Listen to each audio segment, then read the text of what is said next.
నేను నా ఎంఏ ఖదీర్.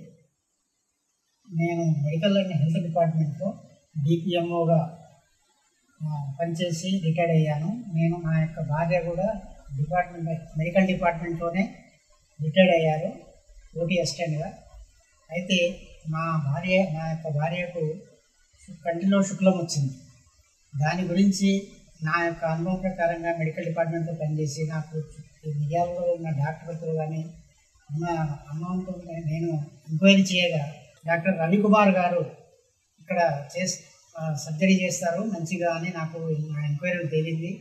అదే ప్రకారంగా నేను సార్ దగ్గరికి వచ్చి నేను నా భార్యను చూపించడం జరిగింది. చూపిస్తే సార్ చాలా మంచిగా రిసీవ్ చేసుకొని మమ్మల్ని ఈహెచ్ఎస్ కింద మీకు ఈహెచ్ఎస్ వర్తిస్తుంది, ఈహెచ్ఎస్ కింద మీకు పైసలు లేకుండా ఆపరేషన్ చేస్తాను అని సార్ అన్నారు. అదేవిధంగా మేము సార్ దగ్గరికి సార్ చెప్పిన మాటల ప్రకారంగా మేము సార్ దగ్గర హాస్పిటల్కి వచ్చాము.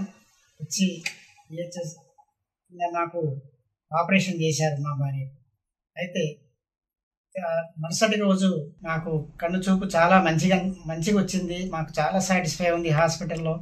నా యొక్క అనుభవం ప్రకారంగా నిజంగా నేను హైదరాబాద్ పోయి ఎక్కడో నార్కెట్పల్లి పోయి గవర్నమెంట్ అటు ఇటు తిరిగి రిస్క్ పడిన దానికంటే నాకు ఈ హాస్పిటల్కి వస్తే నాకు చాలా సంతృప్తి అనిపించింది.